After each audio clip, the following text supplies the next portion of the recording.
여러분 안녕하세요. 요즘 이자율이 참 낮죠.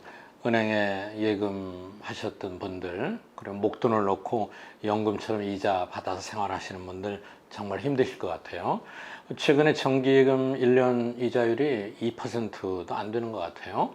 이자율이 조금 높은 저축은행이 겨우 2% 정도 되고요. 금리가 이렇게 낮으니까 상대적으로 이제 정액으로 연금을 받는 분들은 실질 자산 가치가 크게 증가한 셈이죠.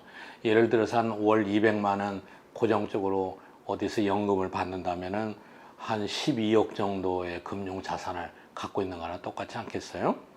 그리고 요즘 또 주식시장이 많이 폭등하고 있는데 이 저금리니까 은행 같은 안정적인 예금으로 만족하지 못하고 사람들이 이제 약간 위험자산, 투기성 있는 자산으로 뛰어든 결과죠.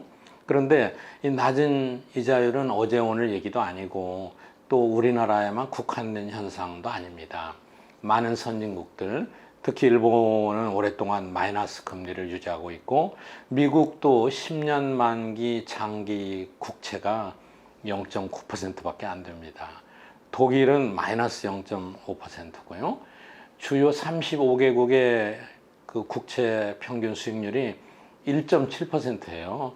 여기에 비하면 우리는 조금 높은 편이라 할 수 있는데 요즘 들어서 더 하락하는 경향이 있습니다.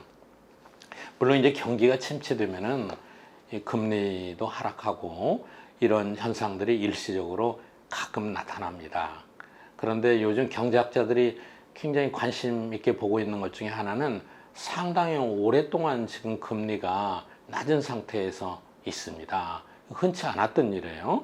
이거 이제 경제학자들한테는 큰 연구 과제가 되고 있습니다. 저도 경제학자입니다만 저희가 전문가로서 모든 경제 현상을 알고 있는 건 절대 아닙니다. 흔히 뭐 의사하고 비유하는데 새로운 질병이 생기면 연구를 많이 하잖아요. 이 저금리가 오래 가는 것도 새로운 경제 현상이에요. 그런데 이 금리가 얼마나 오랫동안 낮은 상태에서 있느냐, 이 그림을 여러분 같이 보시면요. 세계적인 대표 금리가 미국의 국채 금리인데 지난 40년 동안 지속적으로 하락을 했어요. 그리고 그 금리 하락의 수준이 상당히 커요. 1981년 9월에 10년 만기 국채 수익률 이자율이 얼마였느냐? 무려 15%였어요. 요즘 생각하면은 글쎄요, 보는 각도에 따라서 환상적이라 얘기할 수도 있고 아니면 치명적이라 얘기할 수도 있겠네요. 지금은 1%예요. 그리고 연방준비제도, 흔히 페드라고도 하고 FRB라고도 하잖아요. 여기 기준 금리가 16%였는데 지금은 0% 수준이에요. 그리고 주택을 담보하고 돈을 빌리는 모기지 금리도 30년 기준이 18%에서 3%로 폭락을 했어요. 그러니까 80년대 초반에 모두 다 두 자릿수였는데 지금 뭐 0%에서 3% 내외가 되고 있는 거예요. 이러한 변화가 왜 이렇게 오래 지속되는 것인가? 일부는 그 원인을 알고 있지만 우리가 모두 알고 있지 못합니다. 그리고 이런 저금리 상태가 오래 가면은 개인 또 기업, 국가에게 어떤 시사점을 주는가? 우리가 어떤 전략을 채택해야 되는가? 연구 과제입니다. 경제학자들 사이에서 논란이 많은데 최근에 하버드의 맨큐 교수가 이분은 세계적으로 경제 언론책이 제일 많이 팔립니다. 우리나라에서 제일 많이 읽히는 경제 언론인데 베스트셀러 경제학자죠. 뉴욕타임즈에 기고를 했어요. 그러면서 이거를 걱정하고 지금 우리가 알고 있는 거 모르는 걸 몇 가지를 분류를 했더라고요. 저도 공감이 많이 가서 여러분에게 소개해 드리려고 해요. 첫 번째는 인플레이션에 대한 기대가 하락하고 있다. 여러분 요즘 인플레이션에 대한 기대가 전 세계적으로 하락하고 있는 건 사실이죠. 우리나라에서는 집값이 올라가서 그건 예외가 되겠습니다만은 전반적인 물가 수준은 하락하고 있고 그거에 대한 기대치도 하락하고 있어요. 근데 금리는 오늘 여러분 경제학 수업 시간이라 생각하시고 용어 하나를 알아두시죠. 어빙 피셔라는 1930년대 유명한 경제학자가 있었어요. 그 경제학자가 내놓은 진리인데 피셔 효과라고 얘기하는데, 명목 금리는 실질 금리하고 인플레이션 기대하고 합한 거예요. 그러니까 예를 들어서 명목 금리가 5%라면은 이게 5%는 실질 금리 한 3%하고, 그리고 기대 인플레이션 2%가 들어간 거죠. 기대 인플레가 올라가면은 금리도 당연히 올라가야 되는 거 아니겠어요? 그런데 또 거꾸로 이렇게 얘기할 수 있죠. 이 식은 실질 금리라는 것은 뭐냐? 명목 금리에서 인플레이션을 뺀 거죠. 맞죠? 실질 금리는. 그렇죠. 명목이 5%라도 인플레이션이 10%면은 실질은 마이너스죠. 그런데 이 피셔 효과에 의해서 지금 우리가 물가 상승에 대한 기대가 예전에 비해서 많이 떨어졌다. 왜 떨어졌느냐? 지금 공급이 많아요. 개방도 돼 있고 수입하면 되고, 그렇기 때문에 물자 부족으로 인한 물가에 대한 기대, 상승에 대한 기대는 많이 떨어졌습니다. 그 다음에 두 번째는 왜 그러느냐? 중앙은행, 정부 여기서 확장 정책을 많이 쓰고 있다. 돈이 많이 풀려서 그렇다. 결국은 중앙은행이 이자율을 낮게 책정한 건 아니냐, 이런 얘기죠. 맞는 대답입니다. 그런데 문제는요, 중앙은행은 단기 이자율을 책정해요. 장기 10년 만기, 30년 만기 이런 것들은요, 정부가 어떻게 컨트롤할 수가 없습니다. 시장에서 아주 복잡한 시장 메커니즘을 거쳐서 결정이 돼요. 중앙은행은, 한국은행은 항상 완전 고용하고 물가 안정을 같이 유지시켜 줄 수 있는 이자율을 책정하려고 노력합니다. 이거를 경제학자들은 자연 이자율이라고 그래요. 완전 고용을 달성하는 이자율. 그런데 장기 금리는 마음대로 정할 수가 없고 마음대로 움직이질 않아요. 단기 금리를 낮춰서 장기 금리를 낮추려고 유도를 해도 이게 잘 안 됩니다. 왜 그러느냐? 사람들이 얼마나 저축하고 기업들이 얼마나 투자하고 돈을 얼마나 필요하느냐, 이거에 따라서 결정이 되는 거예요. 중앙은행은 이자율을 낮게 책정하면서 메신저 역할을 해요. 이자율이 낮으니까 많이들 쓰십시오. 그런 거 아니겠습니까? 경제 주체들에게 많이 쓰라는 신호를 보내요. 그런데 많이 쓰는 주체는 사람, 기업이에요. 이 사람들이 안 쓰면은 이 신호가 먹혀 들어가지 않는 겁니다.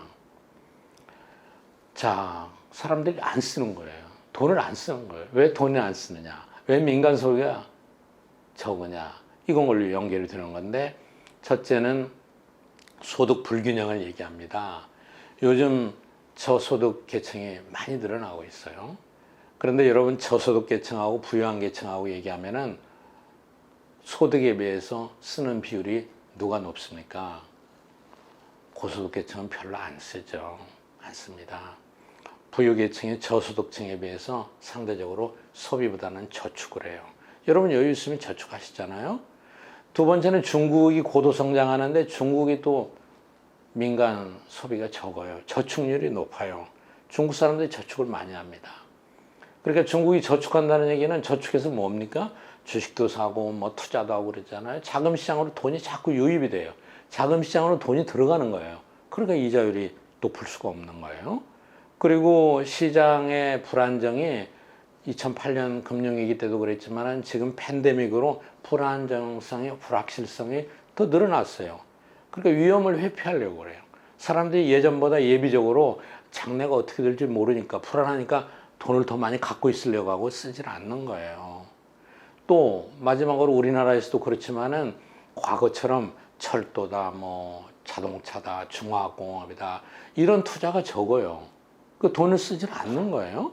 그 최근에는 신기술 투자가 많아요. ICT, IT다, 실리콘밸리다. 이런 데는 자본 집약적이지가 않아요. 돈을 많이 쓰지 않아요. 여러분, 네이버, 마이크로소프트, 그렇게 큰 기업들도 시작할 때 작은 돈으로 시작하잖아요. 과거에는 그게 아니었거든요. 이렇게 많은 이유로 인해서 돈은 많이 풀려 있는데 쓰질 않는 거예요. 자, 이렇게 저이자율이 오래 되면은 우리는 어떻게 해야 되느냐? 일단은 우리가 기대 수익률을 낮춰야 됩니다. 너무 위험한데 뛰어들지 마세요. 인플레를 반영한 수익률은 그냥 3% 정도면 만족하셔야 될 것 같아요. 그리고 퇴직 이후에 장기적으로 이자에 의존하시는 분들은 이제 자산이 더 많아야 될 것 같아요. 원금이 많아야 되는 거죠. 근데 이건 개인뿐만이 아니에요.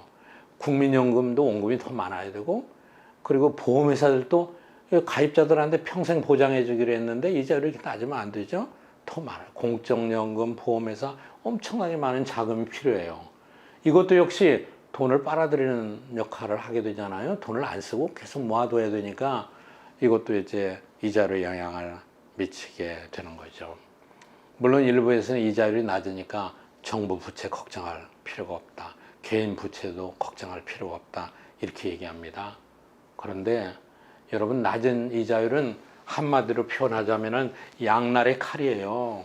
좋은 측면도 있죠.